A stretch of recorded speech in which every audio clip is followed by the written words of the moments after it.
Good evening. This is Defacto Review, a weekly analysis of Mongolia's latest political, economic, and social issues by economist and columnist Mr. Jarasa. Good evening. And I'll be your host, Tikshirult. Today's topics are on the global digital dialogue held for the first time in Mongolia, the Eastern Economic Forum, and the Coal Mongolia 2022 conference, which was held this week also. So 3 important conferences that were held this week. And the first one that you actually attended in person or over the internet, right? The United Nations in Mongolia, in partnership with the government of Mongolia, hosted the first ever global digital dialogue to exchange experiences from different countries on how to implement digital transformation strategies. The global dialogue was held virtually with the aim to bring together hundreds of high-level speakers, experts, and participants, including leaders from Bangladesh, Estonia, India, New Zealand, Australia, and others. And from what I understand, there were 5 main topics for the conference, and these were digital for green, government as a platform, inclusive, equal, and meaningful digitalization to achieve the UN Sustainable Development Goals, digital transformation as an enabler to sustainable economic transformation and recovery, and digital transformation in education. So what were your takeaways from this conference, and how meaningful is it that this was held for the first time in Mongolia?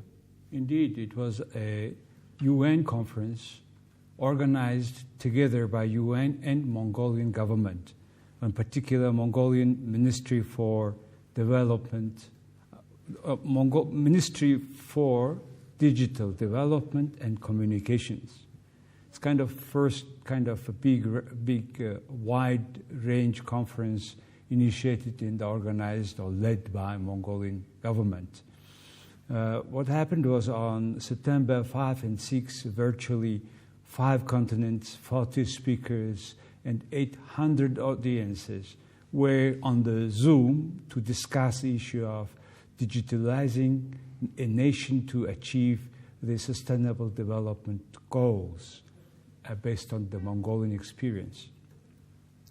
From Mongolian side, very newly nominated Minister Uchral Nyamot Asor, Minister of Digital Development and Communications, Mongolia had opened, and it was followed by another minister from Republic of Bangladesh, Zunaid Ahmed Palak, and the third, Mr. Tapan Mishra, United Nations resident coordinator for Mongolia. In fact, we had, as you said, 5 topics, and I was in charge of moderation or directing the workshop called Government as Platform. And this was first presentation here was made by Mrs. Balor Irdin Batsingel, State Secretary of the Ministry of Digital Development and Communication, in fact, who became just a deputy minister of the new ministry.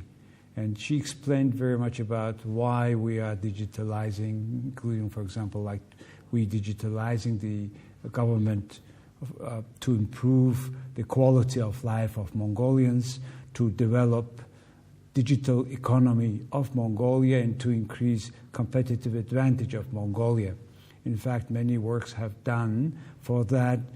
She shared the vision and legal environment changes, structural change, and digital literacy actions that Mongolian government has taken so far.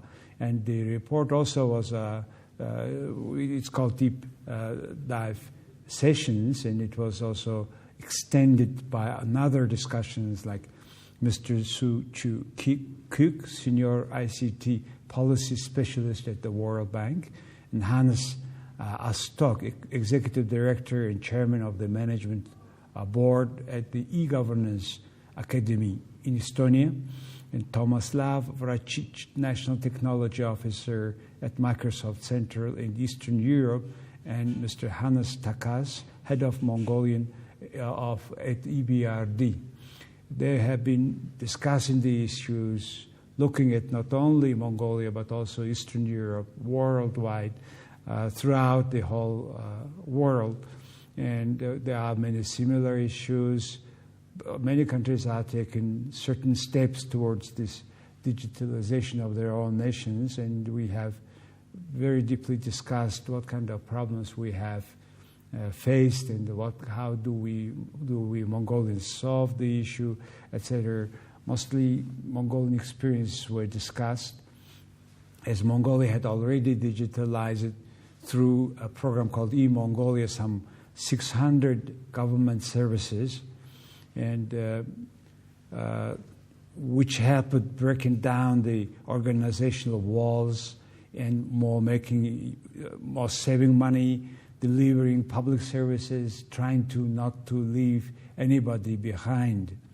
So the very extended discussions took place, but I would like to highlight particular issues that everybody was raising is a digital illiteracy, digital divide, how we can get everybody sitting on the internet, having the services they need through the internet, the possibility. And also, we also discussed, the people were asking about the Mongolian laws that enabling the digital move, particularly the 4 laws which is invalid from May 1st, including the law protection of privacy date.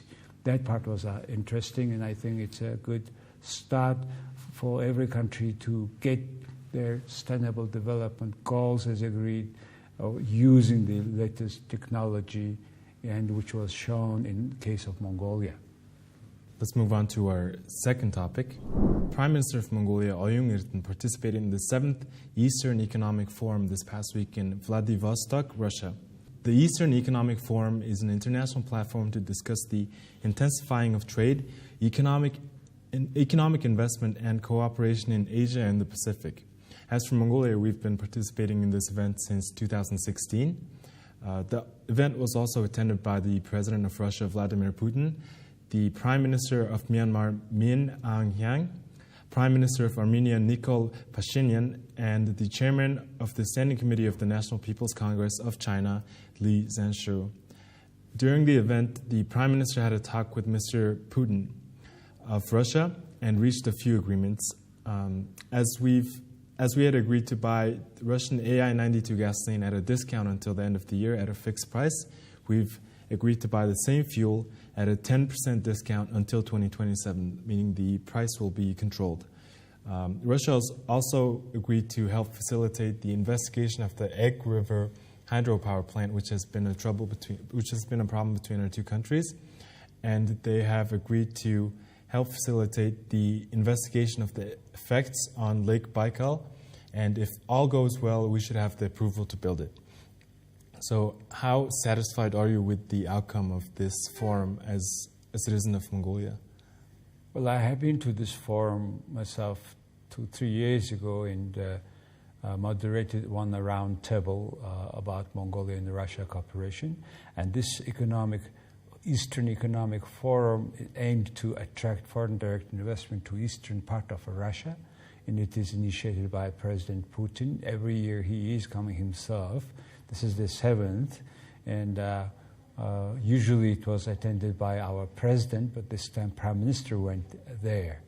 And as you have said, there are several kind of landmarks agreement between two countries. One first is President Putin. I also saw the source from Kremlin website, where they have also highlighted the two countries have successfully implemented mega projects before, such as Ulaanbaatar railways, Erdenet mining corporations, etc. And President Putin expressed to do in the same direction and to make a mutually beneficial project, such as the construction project of gas pipeline through Mongolia. Gas goes from Russia to China through Mongolia, and they have agreed to facilitate and to make faster, and the construction will be completed and this operation will be started in 2029. Though from my side, I will note that I haven't seen the contract between Russia and China to buy that gas. It is at the level of discussions. Remember that this Siberian Power 1, the first pipeline from Russia to China. It took some 12 years just to agree on the prices. So 2029 is 7 years from now, and let's see what will happen. The other thing was about the opportunity in energy sector. And most importantly, you said now about just fuel, but that there is also a long-standing project at again called hydropower plant. They want to make a hydropower plant at this again called, which is coming down to Silinga River, which is coming to the Baikal Lake. And there was certain issues for many years. This project had stuck there for many years, and now looks like they have agreed that Mongolians had invited the Russians to come and work and invest into this hydropower plant.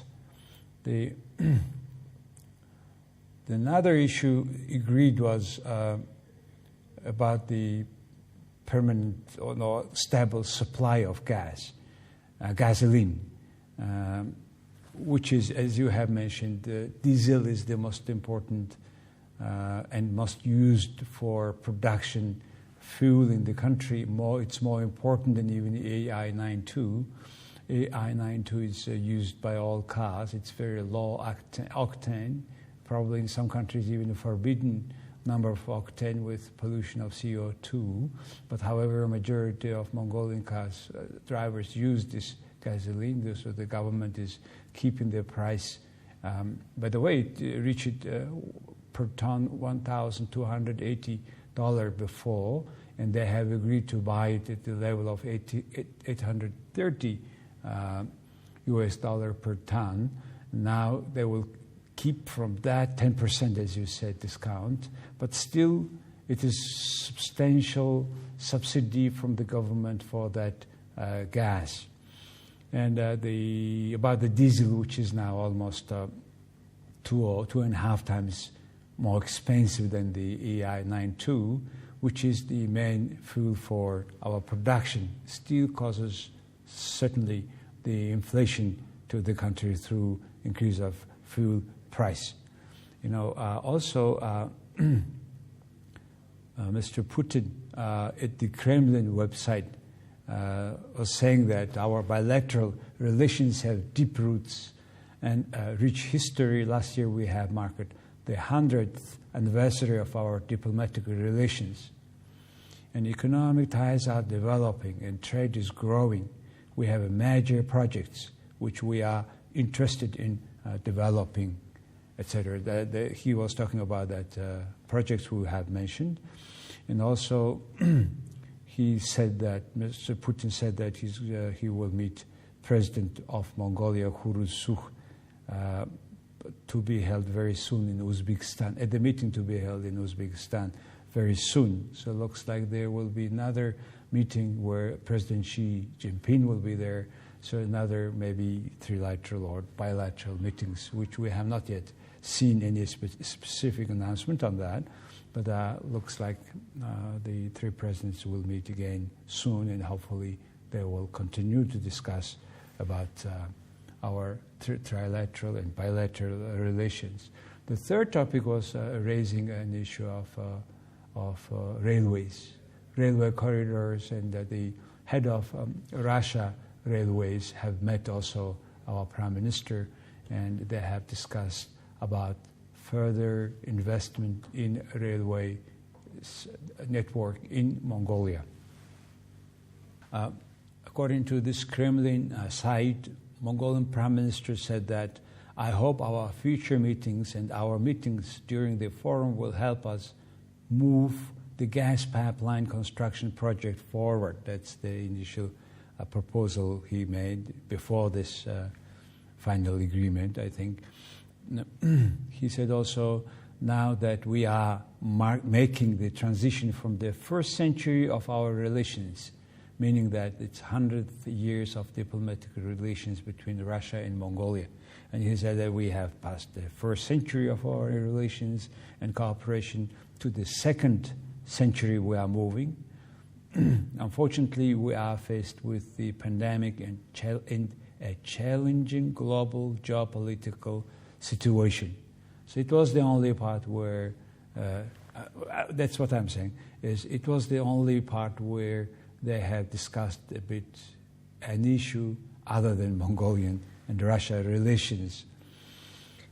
He also said at the end, in the most difficult times, the Mongolian state and government, as well as the Mongolian people, strive to maintain warm relations with our eternal neighbors, primarily our northern neighbor, Russia. Friendly, neighborly, and fraternal relations are not measured by any historical events. They are personal and grounded in the specific nature of our relations. That was a remark by Mongolian Prime Minister, and this is in the website of Kremlin. Let's move on to our third topic. Coal Mongolia 2022 International Coal Trade Investment Conference and Exhibition was held this past week for the 10th year. Co-organized by the Mongolian Coal Association and the China Coal Transport and Trade Association, the two-day annual event brought together representatives from government organizations, non-government organizations, professional associations, and the private sector to discuss the new revival policy in the coal sector, stakeholders, technological progress and innovation in the mining sector, and changes in the coal market. As for Mongolia, Mongolia ranks 17th in the world in terms of coal production, has 15 coal-bearing basins, 307 licenses, and 29 hard coal mines, and a total of 44 mines. The total reserves of coal in Mongolia are at 33 billion tons. So it's needless to say that coal is a big part of the economy. So what should we expect to see in this sector moving forward? Indeed, the coal is really a large part. In one word, you can say that Mongolia is a coal economy. Because in the mining economy, of course. In mining, somehow almost half of our export is coal. Mining is at 24% of Mongolian economy, 67% of the industrial sector, and 76% of foreign direct investment, 93% of our export. 2019, we had a record number coal produced, 52 million tons. But due to a pandemic, we could not export many of them. In 2021, last year, we could export only 40 million tons of coal. All coal goes to almost to only China, and the majority, almost 90% of our coal export is coking coal, which is the main material for steel industry.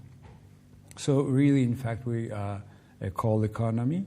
Everything, if you take mining, then one-third of this is in terms of labor, 60,000 people working in mining industry, then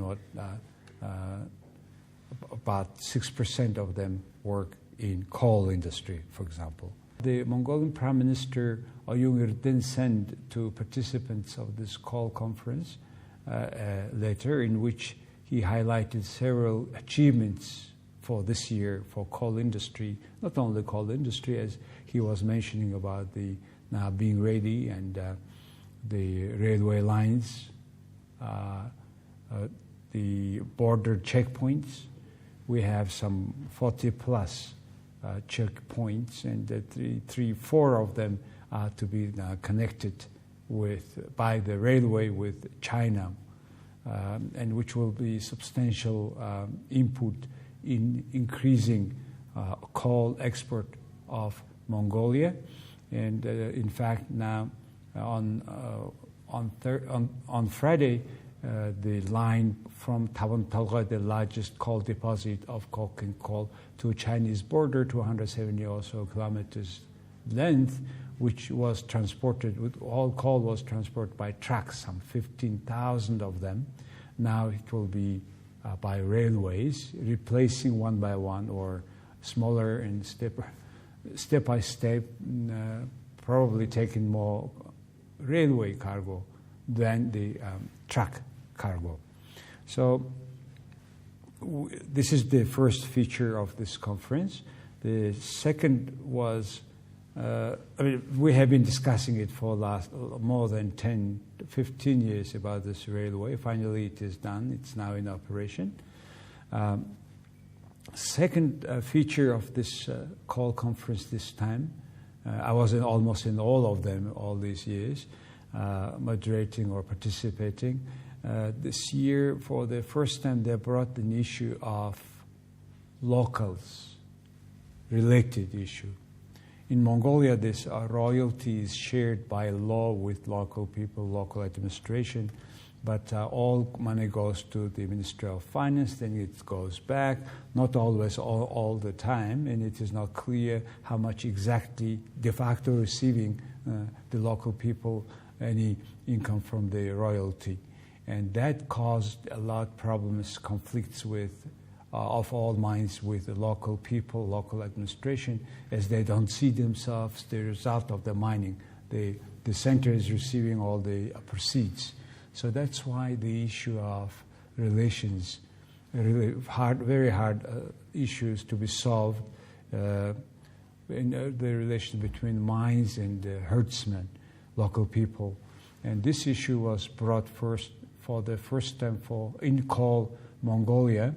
And there were special sessions with participation of the deputy governor of the South Gobi Aimak, who was very frank.